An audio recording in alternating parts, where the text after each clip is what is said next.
Welcome to another episode of the Adrienne Ross Show, where sports and culture connect. I just did a video yesterday in which I shared the new proposal that the WNBA gave the WNBPA, a proposal that was rejected, which is why they're now in a 40-day extension, which is another extension after the initial extension. But they couldn't agree to it. I went over the terms of it, and we'll refresh our memory here in a moment. But I have to say this. The WNBA could not possibly be serious. I wasn't sure how this thing was unfolding. We only know what we know, and that's not a whole lot. We get to hear a little bit about what's being proposed, but we don't know it all. And this is what I said yesterday when I said, even if we can't know like details, what we would like to know is, okay, we're really close to a deal.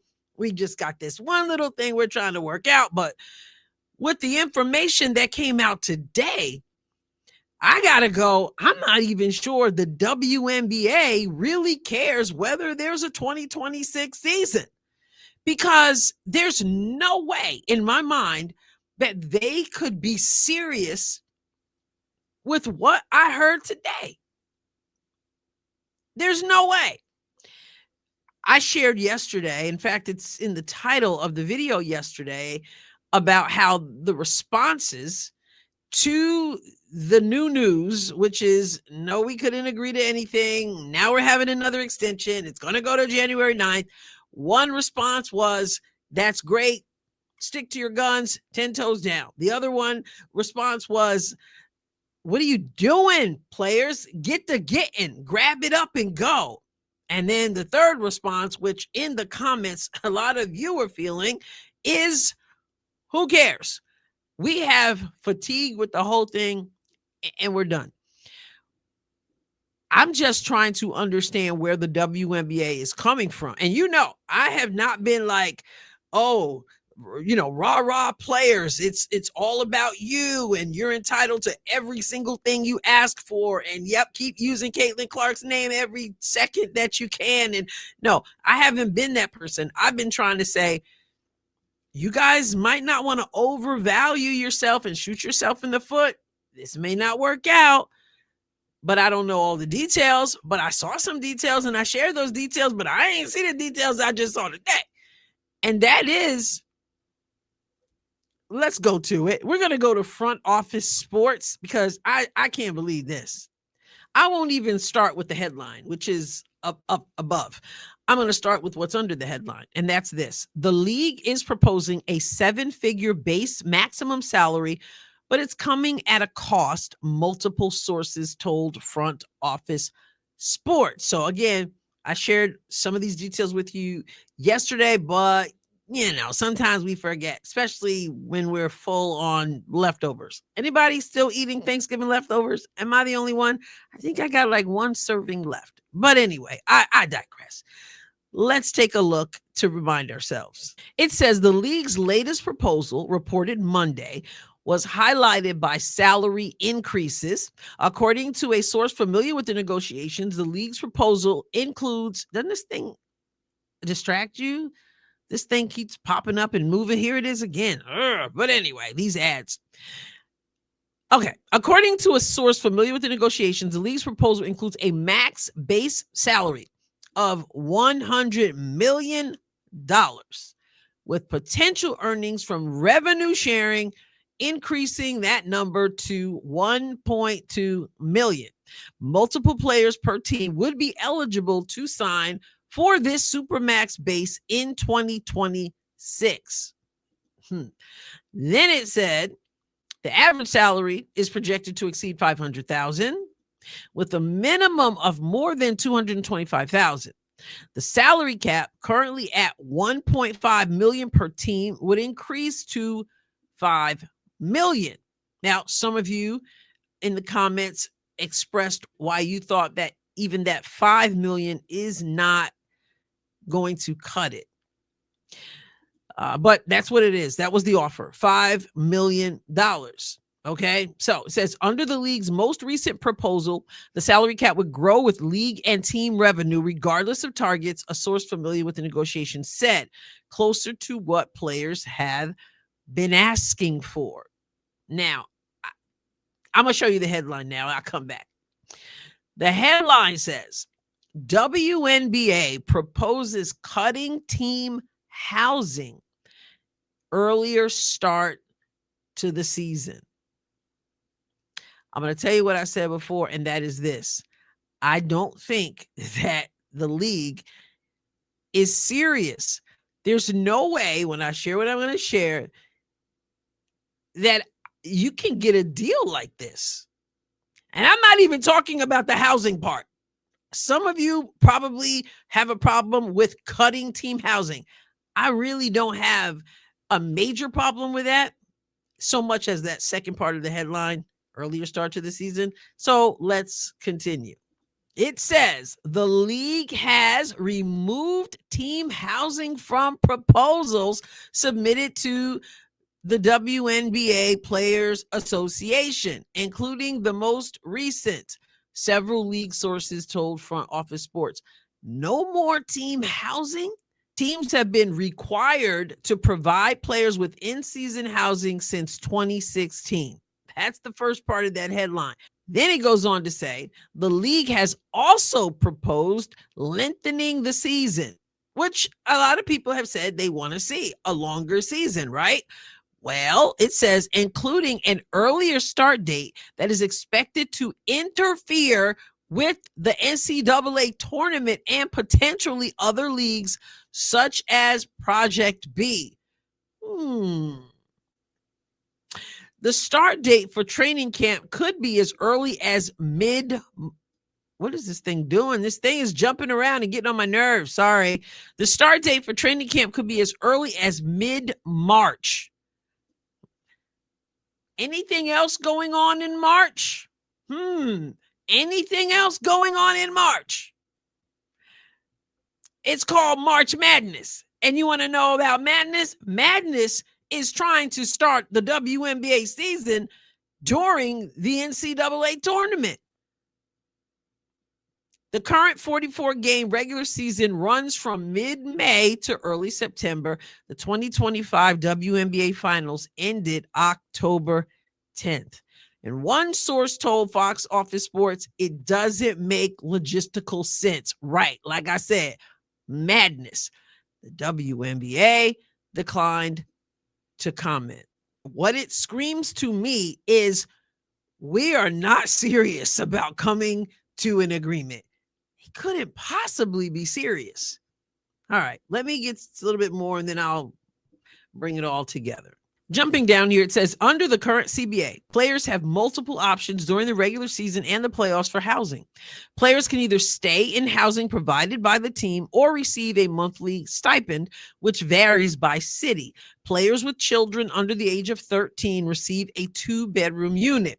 The monthly stipend for players who opt not to live in team-provided housing ranges between $1,177 in Las Vegas to $2,647 in New York. So obviously, depending on the economy you're living in, that would, what do you call that? What do we call that? We call that standard of living, whatever. You know what I'm talking about. All right, so. And the players most affected would be those under temporary contracts who will, in many cases, be in WNBA markets for only a short period of time. So I scroll down here and we see that the current CBA would allow the WNBA to move the start of training camp up to April 1st at the earliest. It cannot be moved up more than 30 days before the first day of the regular season. The season is currently permitted to run through October 31st. In recent years, training camp has begun at the end of April, because you guys know April is the draft, and training camp, it says, has been allowed to begin at the end of April. Weeks after the conclusion of the NCAA tournament and the WNBA draft. Last October, Commissioner Kathy Engelbert announced the league's decision to increase the regular season to a 44-game slate. The schedule change included the WNBA finals switching to a 7-game format, which of course it did not need because Phoenix got swept. But I digress.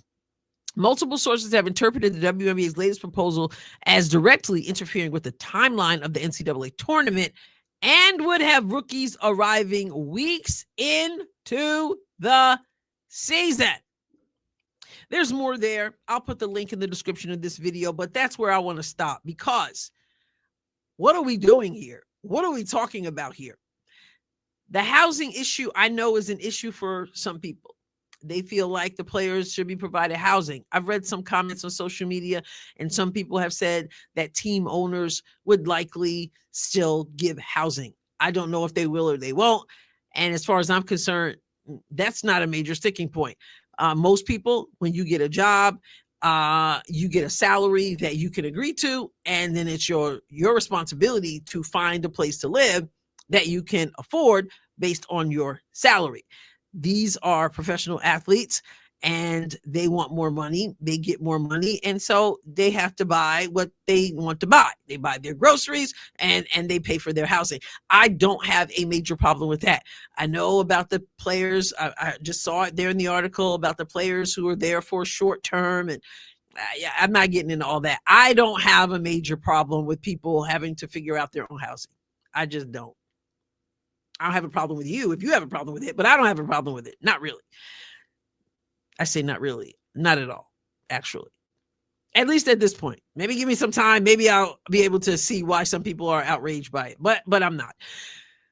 But the part that has me going, I don't think the WNBA really cares if there's a 2026 season. And that's the part about starting earlier during college basketball. What are we doing here?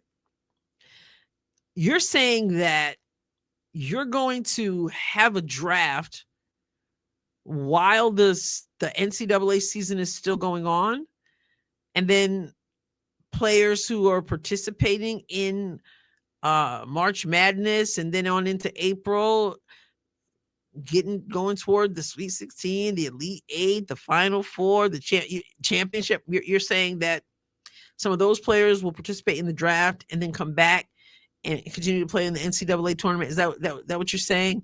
I mean, not every team, is going to draft a player who's in the tournament, but I mean, ideally, everybody comes in to the season believing that they're going to be there at the end. At least that's what they're working towards. But you're saying that's okay. We can just cut into the NCAA tournament, and then those players, those rookies, right? The rookies usually are the exciting part of the draft, right? They're the whole part of the draft, right? Right. That's what the draft is for. You're bringing in rookies, right? So you mean those players really excited, about to start their professional career, and they're going to come in late? First of all, training camp is only about a day long anyway. And yes, I'm being hyperbolic, but it's super short anyway. And it is not really set up. The WNBA is not set up for success. You come in as a rookie and you've got all these adjustments to make. At least that's what Diana Taurasi told us, because you've been going up against some kids and 18-year-olds, and now you're going to be coming up against some grown women. So we've already been told that there is this huge adjustment, right? And of course, they need to adjust to the physicality, because if there's not something in the CBA about that, we're going to have the same ridiculous bully ball WNBA with horrible officiating. And welcome to the W moments where people get thrown to the floor and punched in the neck. Not trying to be negative. I'm just talking reality, and the players themselves will tell you, because they beat their chest about it as if it's a badge of honor. So you're going to have rookies coming in, and they're not going to be there at the start. They're going to come in during the season, a few weeks into the season, or whatever it turns out to be. Such a bad idea. And it's such a bad idea that I can't believe that the WNBA is actually serious about it. They would have to be saying, we really are not interested in this. because we're going to put this on a plate and put it in front of you and expect you to eat. No, they can't be serious. And again, I'm not up in here going, give the players every single thing they want and all that. I think maybe most may be overvaluing themselves. And I think some are able to do that because there's a conflict of interest and they have other opportunities, but everybody's going to have that opportunity. So no, I haven't been one of those people who's out there just, let me order my pay them what you owe them shirt. No, I believe they should be able to advocate for themselves. But I'm not like, gung ho, everything they want, give it to them. So I'm not being skewed in that way and just trying to be negative about the league leadership. But you got to call it as it is. And to eat the housing thing, some people have a problem with. It's not my major problem. But this whole thing with the start of the season cutting into the NCAA season when you're trying to grow a game and have common sense makes no sense to me. So the only thing I can conclude at this point is that the WNBA doesn't really want a WNBA season, because otherwise they're just clueless. And surely that's not it, right?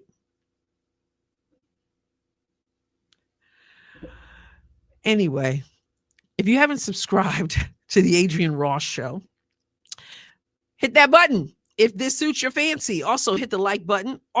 As well, you got to check out the second channel, Adrienne Ross Squared, where I square off from A to Z. And I will catch you next time, God willing. God bless you abundantly.